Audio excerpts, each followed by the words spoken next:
నమస్తే, welcome to our channel. నేను మీ సిరి.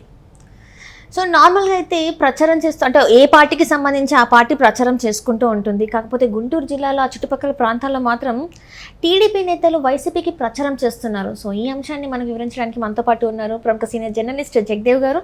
నమస్కారం సార్. నమస్తే సార్, ఇప్పుడు చూస్తున్నట్టయితే నార్మల్గా మనం చూస్తాము ఏ పార్టీకి సంబంధించి వాళ్ళు ప్రచారం చేసుకుంటూ ఉంటారు. కానీ ఇక్కడ కొంచెం భిన్నంగా టీడీపీ నేతలు వైసీపీకి ప్రచారం చేస్తున్నారు. ఇది కొత్తగా అనిపిస్తుంది. అసలు దేనికోసం ఈ ప్రచారం చేస్తున్నారు సార్?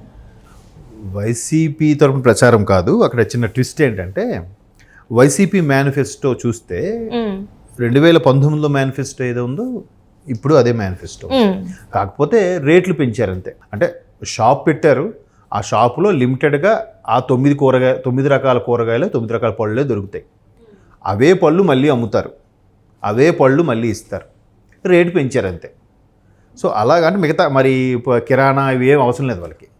ఆ 9 పళ్ళతోనే గడిపేద్దామని చూస్తున్నారు. అదే మేనిఫెస్టోని ఇప్పుడు టీడీపీ వాళ్ళు అస్త్రంగా వాడుకుంటున్నారు. Not publicity. అంటే ఎందుకు స్పెషల్లీ గుంటూరు, ఉమ్మడి గుంటూరు, పాత ఒకప్పుడు గుంటూరు జిల్లా, ఇప్పుడు ఉమ్మడి గుంటూరు కాదు, గుంటూరు జిల్లా అనొచ్చాము బహుశా.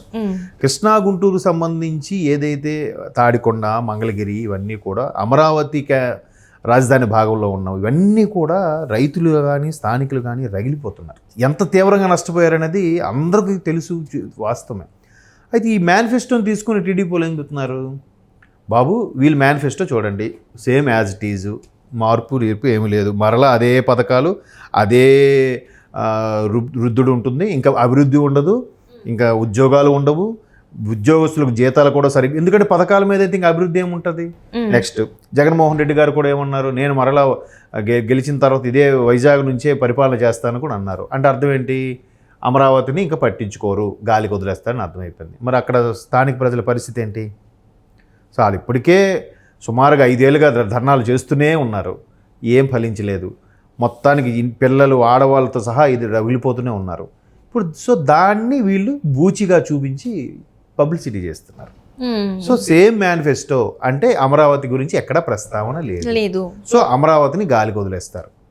రాష్ట్రం అంతా ఆల్రెడీ వదిలేసినా పర్వాలేదు, కానీ ఎస్పెషలీ అమరావతిని ముందు ఎక్కడ కాన్సెప్ట్ లేదు కాబట్టి ఎలాగూ రాష్ట్రం వదిలేస్తే దీన్ని కూడా ఇంకా వదిలేసి దీన్ని సర్వనాశనం చేసే కాన్సెప్ట్లో ఉంది. ఆల్రెడీ 10 ఏళ్ళ నుంచి రాజధాని లేదు. ఇప్పుడు ఒకవేళ అమరావతిని కనీసం ఒక గ్రామంగా కూడా ట్రీట్ చేసే పరిస్థితిలో లేరు.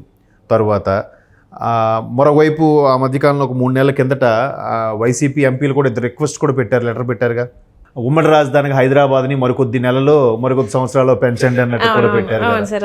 అంటే ఒకవేళ ప్రభుత్వం వచ్చినా కూడా వైజాగ్ అని చెప్పారే తప్ప దాన్ని కూడా ఏం చేయరు, హైదరాబాదే కావాలి, మళ్ళీ హైదరాబాదే కావాలి.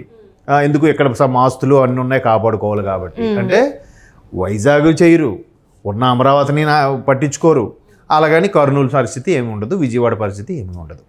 సో దీన్ని టీడీపీ వాళ్ళు నిజంగా మేనిఫెస్టోలో ఉంటే కనీసం ప్రస్తావించారా? పోనీ మేనిఫెస్టోలో ప్రస్తావించకపోయినా లేదు, ఏ సభలో అయినా దీని గురించి మాట్లాడారా? మాట్లాడలేదు. మోరోవర్ ఎలా మాట్లాడుతున్నారు, వైజాగ్ నుంచి రాజధాని పరిపాలన చేస్తాం, అక్కడే ప్రమాణ స్వీకారం చేస్తాం అన్నట్టు కూడా చెప్తున్నారు ఆయన. అంటే దాని పరిస్థితి అప్పుడు ఏమవుద్ది, కంప్లీట్గా గుంటూరు జిల్లాకు చెందిన వాళ్ళు, ఉమ్మడి గుంటూరు జిల్లాకు చెందిన అందరూ కూడా, పల్నాడు, గుంటూరు అందరూ కూడా బాగా వెక్స్ అయిపోయారు. ఆల్రెడీ వెక్స్ అయిపోయిన దాన్ని ఇది మరికొద్దిగా చక్కగా ఈ మార్గం సుగమం చేసుకుంటున్నారు. ఇప్పుడు గుంటూరు ఎంపీ కానీ గుంటూరు ఎంపీలో ఉండే అసెంబ్లీ నియోజకవర్గం అన్నిటికి కూడా కూటమికే గెలుపు ఈజీ అయిపోతుంది కదా. సో అది అక్కడ. అంతేగాని టీడీపీ వాళ్ళు వైసీపీకి ప్రచారం చేయడం అంటే ఇది వాళ్ళ మేనిఫెస్టోని జిరాక్స్లు తీయించుకొని చూపించి చెప్తున్నారు, ఇంటింటికి తిరిగి మరి ప్రచారం చేస్తున్నారని చెప్పేసి. ఇప్పుడు బాబు ఇది చిన్న గీత, మాది పెద్ద గీత, మీరు చూడండి, చిన్న గీత పట్టుకొని చూడండి, ఇది ఇంతే ఉంది, చిన్న గీత ఉంది, అవి చూపి కరెక్టే. అప్పుడు ఖచ్చితంగా కూటమి ఇంకా పెద్ద గీతలా కనిపిస్తుంది కదా. సో అప్పుడు ప్రజలు ఎటువైపు మొగ్గు చూపుతారు. సో అట్లా ఇప్పుడు మ్యాథ్స్లో కూడా థియరీ ఉంటుందండి, సిద్ధాంతాలు అంటారు, 10th క్లాస్లో ఎస్పెషల్ ఉంటాయి. వాటిని ఏంటంటే ముందు ఇది కాదు అని ముందు తీసుకెళ్ళి తర్వాత ఆ సిద్ధాంతాన్ని అవును అన్నట్టుగా ప్రూవ్ చేస్తారు. సో ఇక్కడ వీళ్ళు ఫాలో అవుతున్నది కూడా అదే. సో వీళ్ళ మేనిఫెస్టో ఇలా ఉంది, ఇది పరిస్థితి. దీనికన్నా బ్రహ్మాండంగా ఉండబోతుంది టీడీపీది. కావాలంటే టీడీపీ మేనిఫెస్టో చూడండి, ఈ మేనిఫెస్టో చూడండి. ఈ మేనిఫెస్టోలో ఏమైనా మార్పులు ఉన్నాయా, చేర్పులు ఉన్నాయా? రంగు కూడా మార్చలేదు, లెటర్స్ కూడా మార్చలేదు, పథకాలు కూడా అవే పథకాలు, ఇంకా అభివృద్ధి ఏం లేదు, అంతే పథకాలు అవే. ఏది అన్నాలంటే అక్కడ కబ్జాలు, దేవాలయాలు భూములు తనఖాలు, ప్రభుత్వ ఆఫీసుల తనఖాలు ఇవన్నీ పెట్టి మీకు కావాలంటే అన్నీ ఇస్తాం. అంతా అయిన తర్వాత సింపుల్గా జంప్ వెళ్ళిపోతారు.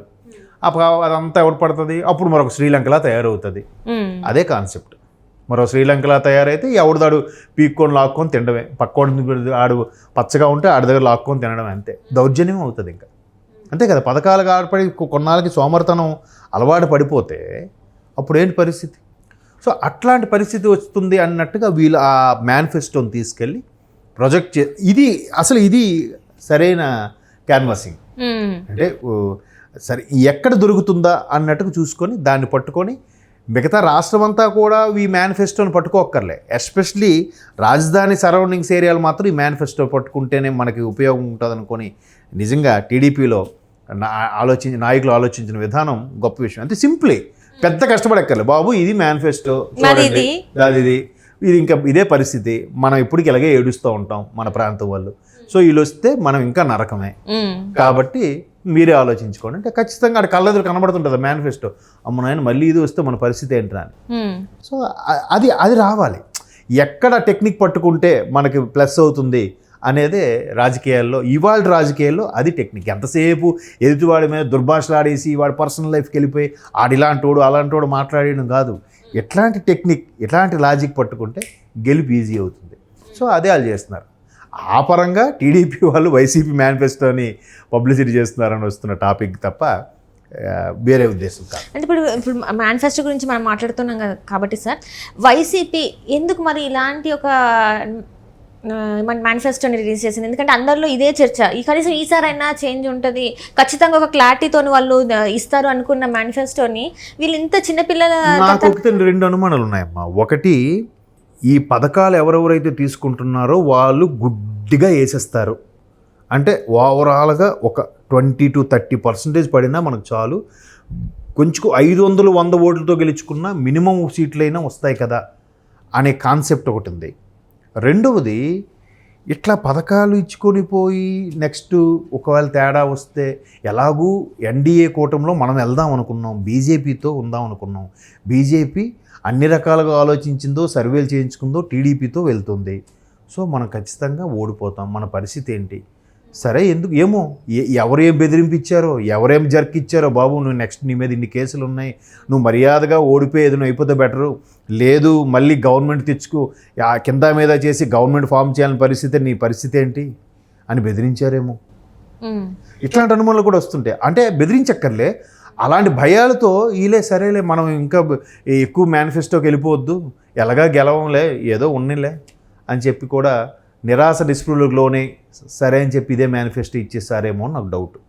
అంటే మేబీ రాబోయే రోజుల్లో ఝలక్ తగులుతుంది, మనకుండే మన పరిస్థితులు, మన ఇక్కడ జరుగుతున్న అవకతవకలు ఇవన్నీ కూడా అవన్నీ దృష్టిలో పెట్టుకొని సింపుల్గా వెళ్ళిపోతేనే బెటరు. మరీ ఎక్కువగా ఫైట్ చేసామన్నా రేపొద్దున వాళ్ళకి పెద్దలకి చాలా కోపం వచ్చి ఇబ్బంది పడతారేమో అని చెప్పి ఏదో అందరితో ప్రజలందరికీ తెలిసేలాగా, లేదు నేను సీరియస్గానే పోటీ చేస్తున్నాను చెప్పడానికే చేస్తున్నారు, కానీ లోపాయకారంగా ఓడిపోతాం, మన నెక్స్ట్ గవర్నమెంట్ రాదని తెలిసే ఇట్లా సింపుల్గా ఇచ్చారేమో నా డౌట్. ఈ రెండు అనుమానాలు ఉన్నాయి. ఒకటి, సరే గుడ్డిగా ఫాలో అయ్యే వాళ్ళు మనకి ఎలాగైనా కొంతమంది ఉంటారు, వాళ్ళు వేస్తారని ఒకటి. రెండోది, కొన్ని రకాల భయాందోళనకు గురయ్యి సేమ్ మేనిఫెస్టో రిలీజ్ చేశారేమో అని నా అనుమానం. Right sir, right, thank you so much sir.